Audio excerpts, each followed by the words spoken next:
Here, shut the cupboard door. This is Donovan Wells, and I'm interviewing Doris Valentine on meals of earlier 1900s.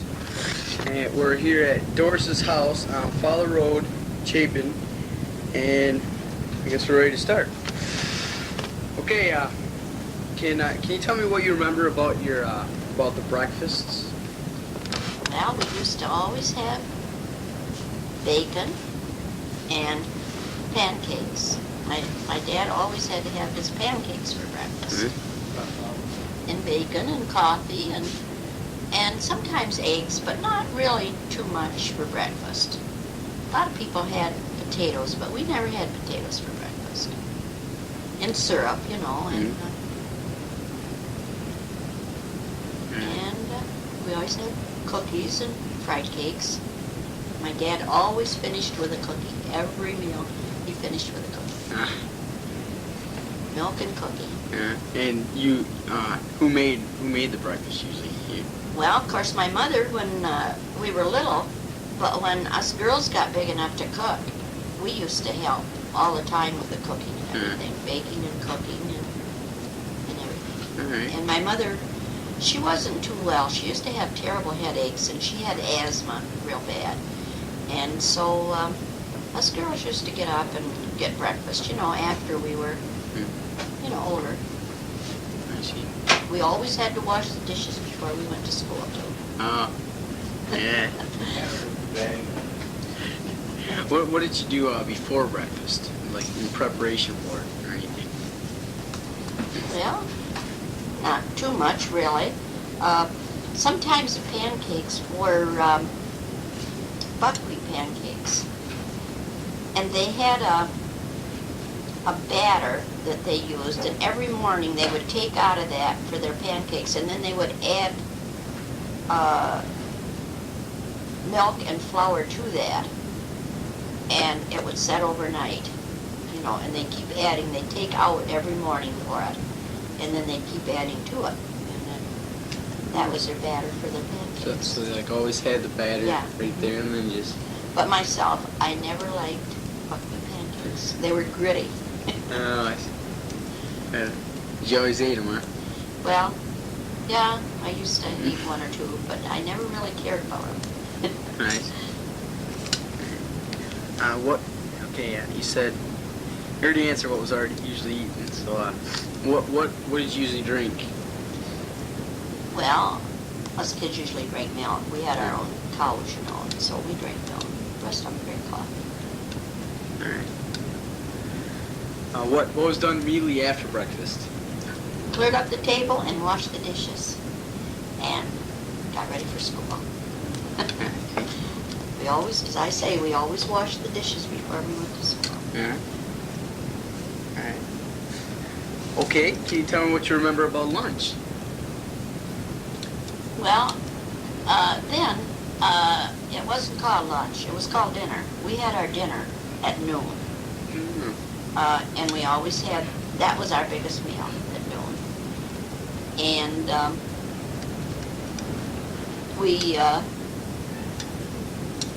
we almost always had like boiled potatoes, and we always had some kind of meat, because we always grew our own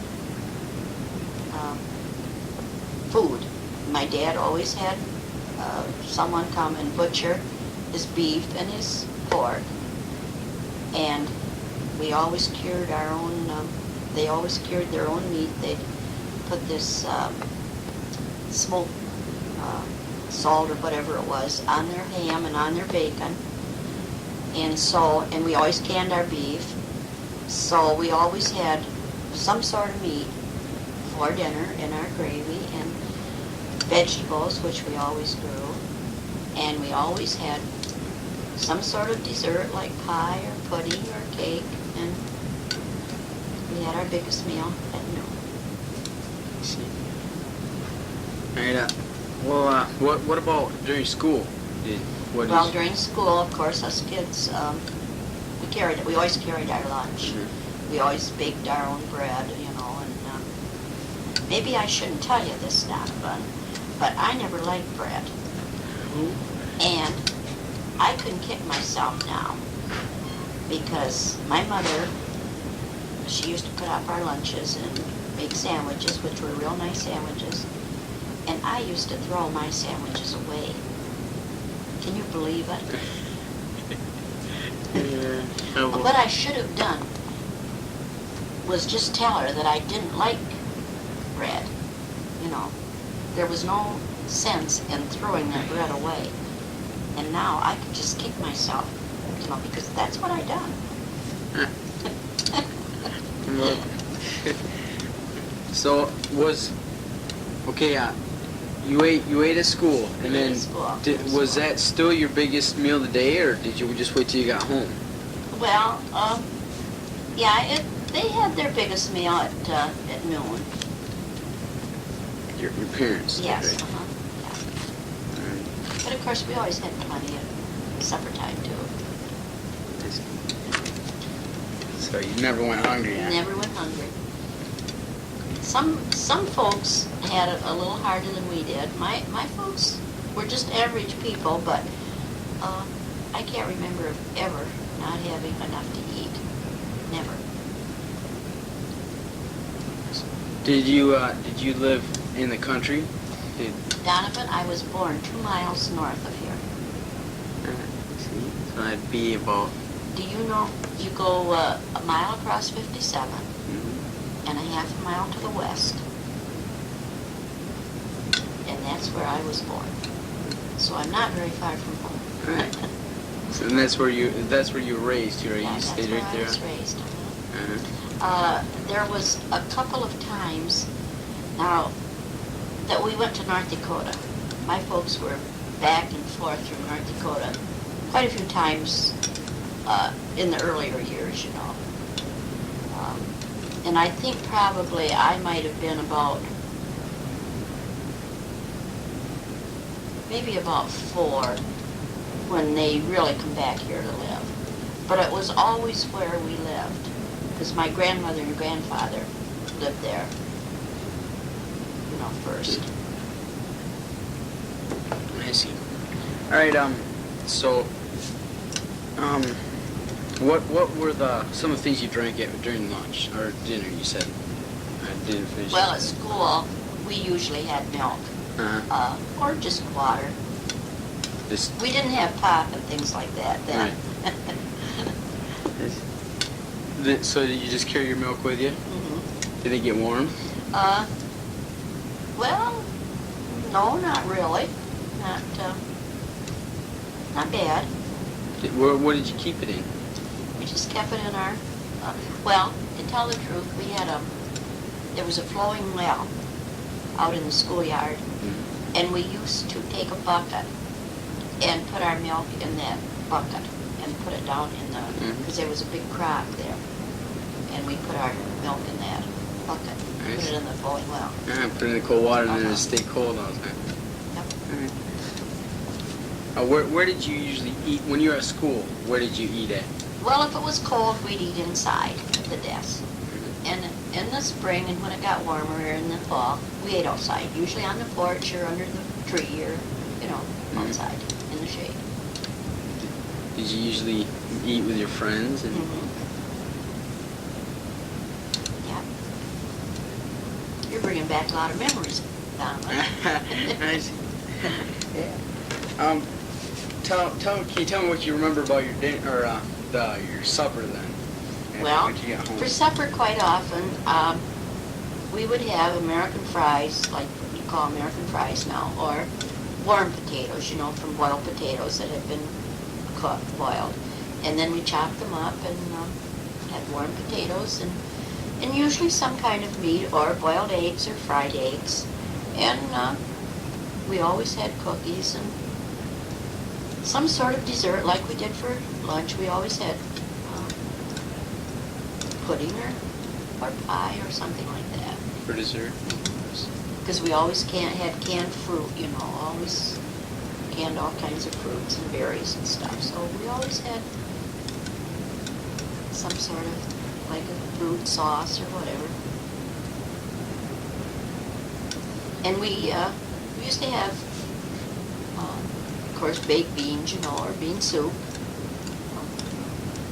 On Saturday was always our baking day, and we always, for Saturday, most always, after I got older, so I baked. I used to do quite a bit of the baking because my mother wasn't too well. And we always baked cookies, molasses cookies and white cookies, and homemade bread. And on Saturday, most always, we would make bean soup, and then Sunday we would have the beans to bake.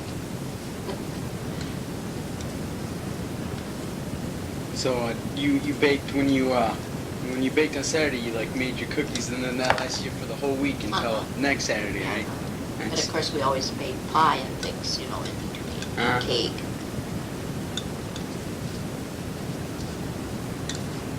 All right. And for your supper, you just drank about the same, About the same thing. like milk and water, whatever. And then your parents had coffee. Yeah, coffee or tea usually, Uh-huh. but most always coffee. Nice. All right. What did you enjoy about your meals? You know, what did you like about them specifically? You know, what did you always look forward to them, or what did you always look forward to about them? I don't know. Yeah. There was one thing I didn't like was bread, as I told you. Mhm. But other than that, I enjoyed my meals, and it was always the companionship, you know, around the table. And my dad always sat at the end of the table, and just, you know, we always talked over the events of the day, and it was just good companionship. Did your mom always sit next to your dad, or did? No, on one side of my dad, my youngest sister sat, and then my mother sat next to her. And on the other side of my dad was my youngest brother. And then the rest of us was, you know, around the rest of the table. I had 6 brothers and sisters. But of course, my oldest sister was married when I was about, I think I was about 3 when she got married. So she, of course, wasn't home much. And my oldest brother was working away too, but he was home more than my sister. Did your brothers ever help cooking any, or? No, no, the boys never helped cook. They always helped with the farming. Worked outside. So their job was like to work outside, right? Yeah. And you just stayed and worked. Good. But us, even us girls, when we got big enough, we used to, the crops had to be hoed, you know. Mm-hmm. And we hoed all summer. Always hoed. Went out and helped with that. And we helped with the haying, you know, and things like that. But we never had to drive the horses or anything, you know. Because we farmed with horses. Yeah. Now, did you have a garden that you, how did that work? You're, growing your food. Did you know, what? We always had a big garden with just about all kinds of vegetables you could think of. And everybody helped in the garden. Us girls mostly in the garden because the boys were out, you know, helping with the farming. And we always had a big garden, and we always canned a lot, you know. About how big would you say the garden was? You know? Oh, probably 1/4 of an acre. Oh, We had a big garden. nice. That would be counting our sweet corn and popcorn and our melons and, you know, squash, vines and things like that. Takes up a lot of room. But our mother, she never worked outside.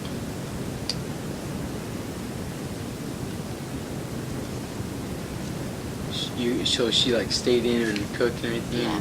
But the girls and Yeah, boys. we always helped when we got bigger. Mm-hmm.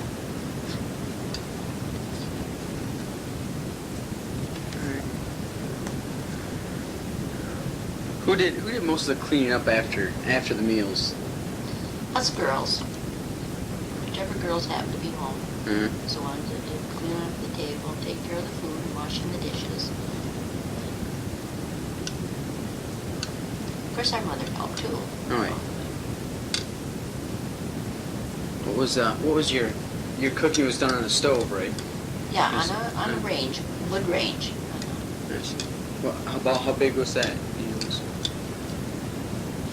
don't know, just an ordinary, just an ordinary wood range, and had the warming oven up above, had a reservoir on the end for the water, for the hot water. You'd fill that, and the water would heat, and you had your stove going, and you'd have your hot dishwater out of that. Oh. And,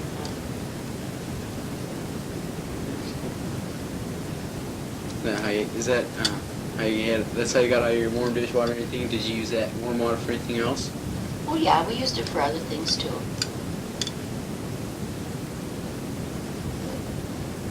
And of course, the tea kettle was always on the stove, so you had a tea kettle hot water all the time.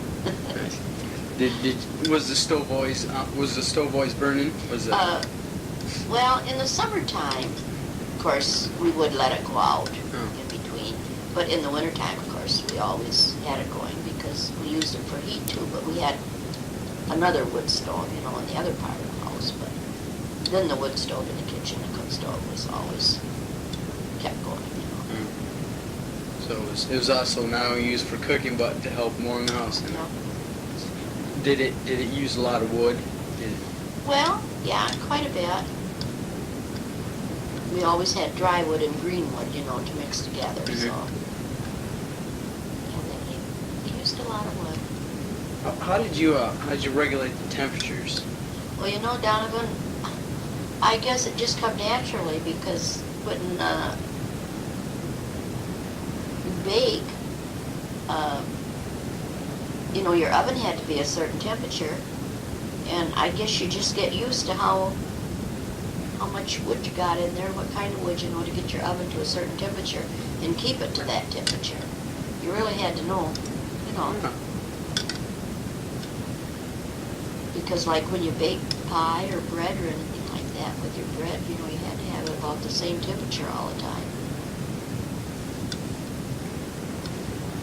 That's. But then, it was just, you just get used to it and Yeah. just knew just about how to do it. Uh-huh. Would you add a little wood whenever you needed it, or what if it started getting too hot? Well, there was dampers on it that you could shut it off. In the pipe and on the stove itself too, there was dampers and you could kind of control the heat a little.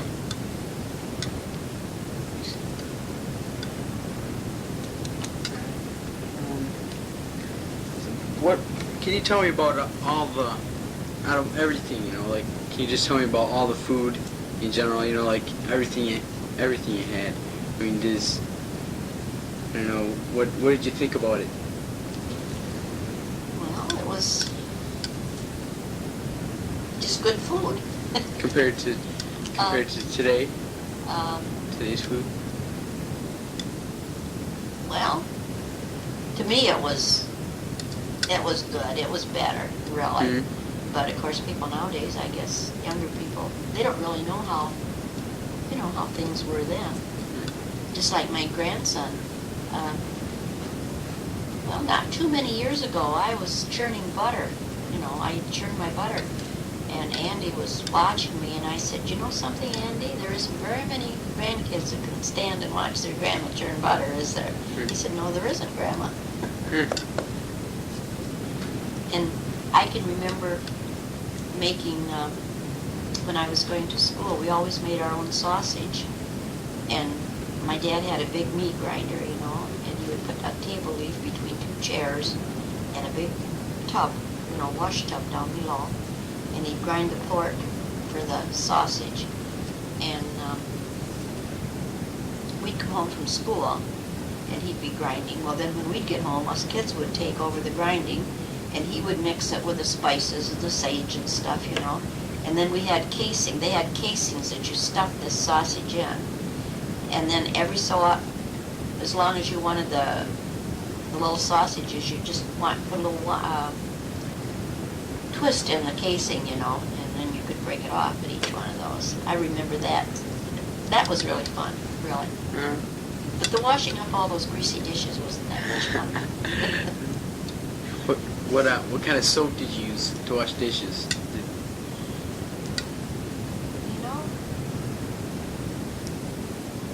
I don't know if we had any, I can't remember really what special soap we used to wash dishes, if we used anything special or not. I know for washing, my mother always used Bell's Naphtha soap, but I'm sure we didn't use that for dishes. But to tell the truth, I just can't remember what we did use in the dishwater. Or is that Fellows Nap? Well, the Bell's Naphtha is a kind of a strong soap. It's a yellow soap, and it really would be there'd be an odor on your dishes. There would be a smell on your dishes, I'm sure. Where'd you get that from? We got that from the grocery store. I can't remember my mother ever making soap. I know some people did, but I really can't remember my mother ever making soap. Did you ever have to buy any groceries? Oh yeah, you had to buy your sugar and your coffee and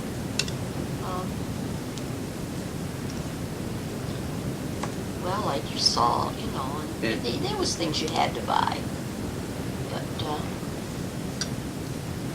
the main things, you know, we had. Of course, when they butchered, we had our own lard, you know, to cook with. Another thing I can really remember that I loved was when we butchered the pork. There was a part they called a tenderloin, and it's real. Well, they have that nowadays too, but it's real meat.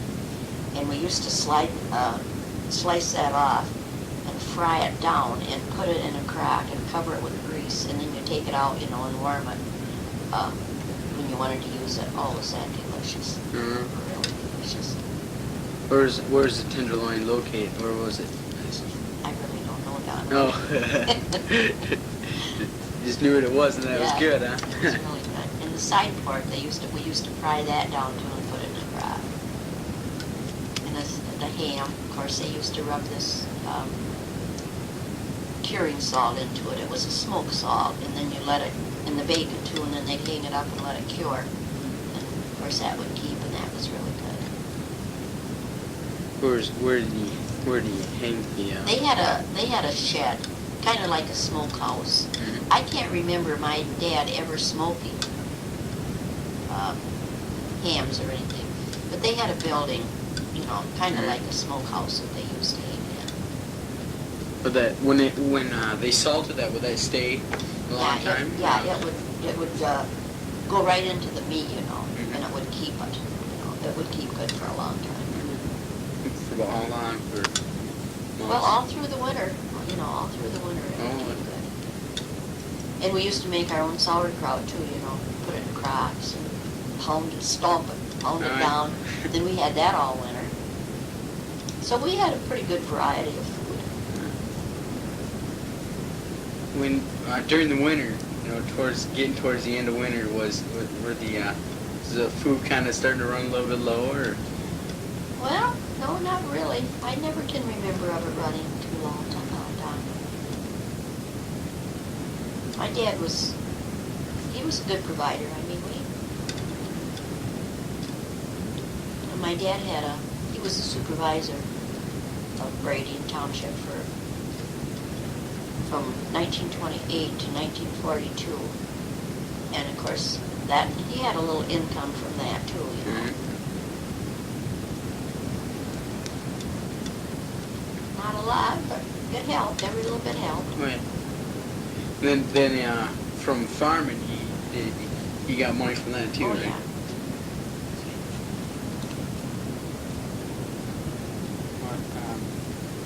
Where did he take it when he got done farming? You know, when he was harvest his crops, where did he take that to? The Chesney. The Chesney to the elevator. Oh, see the old one that they're turning into a hotel thing down there. Yes, That's been there a long time.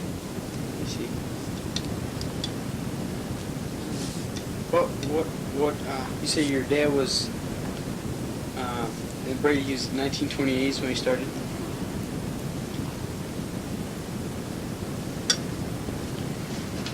All right.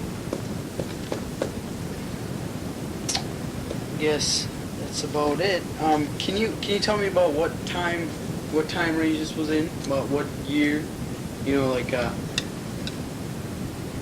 So we can get an idea about what time is. You mean the time that I was home there? Yeah, like when you were younger. Well, I was born in 1917, Mm-hmm. and well, I was married in 1937, but the last about